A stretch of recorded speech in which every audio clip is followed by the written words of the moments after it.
할렐루야. 늘 변함없이 우리를 사랑하시는 사랑의 하나님을 찬양합니다. 3월 28일 화요일입니다. 오늘 저희가 묵상할 말씀은 마태복음 25장 1절에서 13절까지 말씀입니다. 마태복음 25장 1절에서 13절까지 말씀 함께 읽겠습니다. 그때에 천국은 마치 등을 들고 신랑을 맞으러 나간 10 처녀와 같다 하리니 그 중에 5은 미련하고 5은 슬기 있는 자라.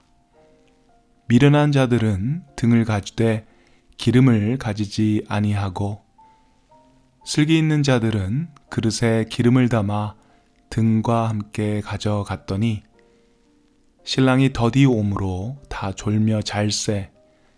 밤중에 소리가 나되 보라 신랑이로다 맞으러 나오라 하매 이에 그 처녀들이 다 일어나 등을 준비할세.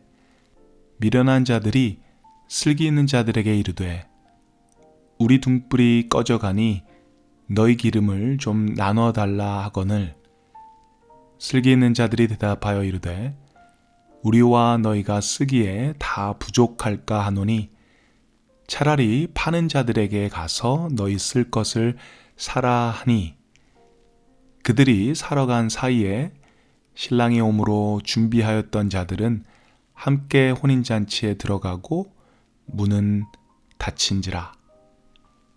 그 후에 남은 처녀들이 와서 이르되 주여 주여 우리에게 열어주소서. 대답하여 이르되 진실로 너희에게 이르노니 내가 너희를 알지 못하노라 하였느니라. 그런즉 깨어있으라. 너희는 그날과 그때를 알지 못하느니라. 아멘. 어제 본문에서 예수님은 그날, 즉 인자가 오는 날, 종말적 심판의 그날은 천사도 그리고 예수님 자신도 모르고 오직 하나님만 아신다고 말씀하셨습니다. 그리고 천사도 예수님도 모르고 오직 하나님만 아시는 그날은 반드시 오실 것이라고 말씀하셨습니다. 오늘 본문도 어제 본문과 동일한 주제를 가지고 말씀을 하시는데 오늘 본문에서는 10 처녀 비유를 가지고 말씀을 하십니다.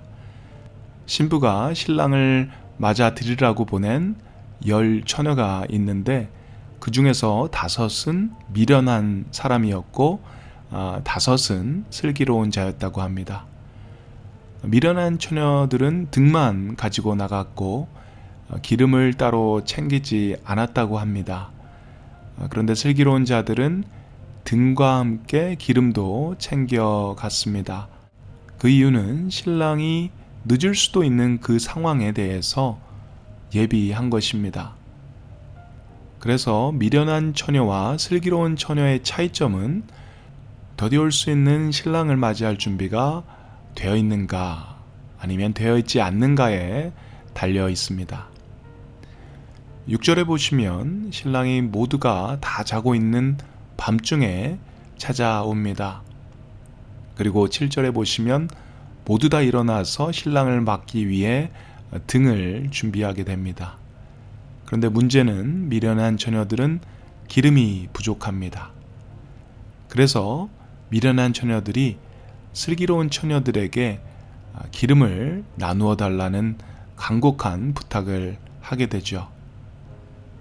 그런데 이 슬기로운 처녀들의 대답의 온도가 아주 차갑습니다. 9절 말씀 제가 읽겠습니다. 슬기 있는 자들이 대답하여 이르되 우리와 너희가 쓰기에 다 부족할까 하노니 차라리 파는 자들에게 가서 너희 쓸 것을 사라 하니. 지금 이들은 자고 있는 밤에 갑자기 들이닥친 신랑을 맞이하기 위해서 기름이 필요합니다. 그래서 좀 나눠줄 수 있냐고 절박하게 요구하고 있습니다. 그런데 슬기로운 처녀들은 그 요청을 거절하죠. 결국 미련한 처녀들이 기름을 사러 간 사이에 신랑이 옵니다. 그리고 혼인잔치에 문이 닫히게 되죠. 그래서 이들은 혼인잔치에 참여할 수 없는 비극적인 결말을 맞게 됩니다. 여기서 슬기로운 처녀들의 행동은 슬기롭게 보여지기보다 오히려 이기적이고 야박하고 냉정한 그런 모습입니다. 그런데도 예수님은 이들이 슬기롭다 합니다. 이들의 행동이 잘한 행동이다 라고 말씀하시는 것 같습니다. 그래서 이 본문을 읽으시면서 불편하신 분들이 계실 것 같습니다. 예수님이시라면 좀 힘들고 어려운 사람들을 도와주라고 하시는 게 맞지 않은가? 기름도 나눠주고 그래서 모두 함께 혼인잔치에 참여하면서 오늘의 이야기가 끝이 난다면 더욱 따뜻하고 훈훈한 그런 해피엔딩이 될 것 같은데 오늘 본문은 아주 비극적인 끝을 보게 됩니다. 그래서 읽는 사람들이 불편한 거죠. 오히려 미련한 처녀들에게 연민을 느끼게 되고 슬기로운 처녀들에게 대해서는 참 야박하다, 이기적이다, 너무했다라는 그런 비난을 할 수 있을 것 같습니다. 그런데 오늘 메시지의 초점은 개인적인 구원에 관한 것입니다. 그래서 신랑을 맞이할 기름은 그 누구도 그 기름을 채워주지 못합니다. 자기 자신만이 그 준비를 할 수 있는 것입니다. 예를 들어서 말씀을 드리자면 이렇습니다. 아무리 부모님의 신앙이 좋다고 하더라도 아무리 형, 누나, 동생이 열심히 주님을 믿는다고 하더라도 아무리 좋은 교회에서 신앙생활을 한다 하더라도 내가 주님을 영접하지 않고 내가 주님을 믿지 않는다면 나는 아직 주님을 맞이할 그 기름이 없는 것입니다.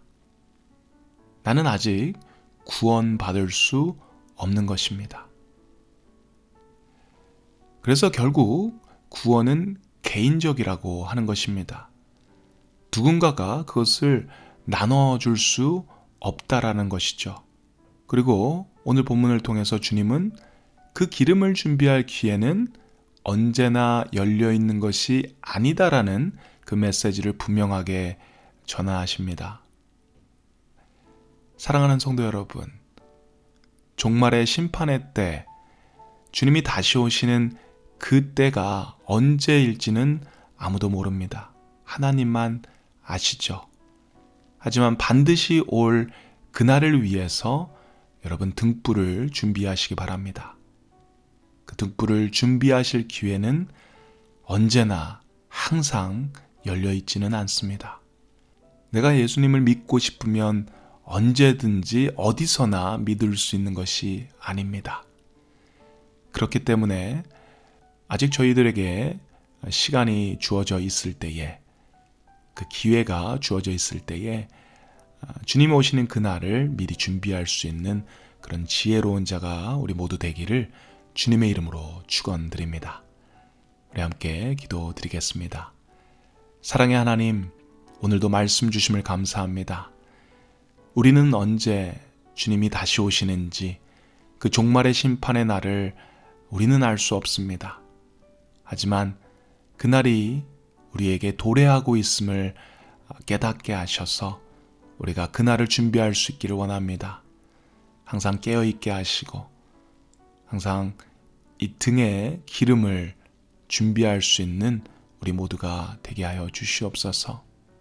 주님, 주님을 믿고 주님을 따를 수 있는 그 시간들이 영원하지 않고 제한이 있음을 알게 하시고 주님이 주시는 그 기회가 닿는 대로 더욱더 주님을 사랑하고 주님을 따르고 섬길 수 있는 저희 모두가 되게 하여 주시옵소서. 주님, 구원은 결국 개인적인 것이기 때문에 내 부모가, 내 형제가 나의 믿음과 나의 신앙을 대신할 수 없음을 다시 한번 깨닫습니다. 그래서 저희 모두가 각자의 믿음과 각자의 신앙의 기름을 성실히 채우게 하시고, 그래서 주님 오시는 그날에 준비된 신부로서 주님을 맞이할 수 있는 저희 모두가 되게 도와주시옵소서. 감사드리며 예수 그리스도의 이름으로 기도드립니다. 아멘.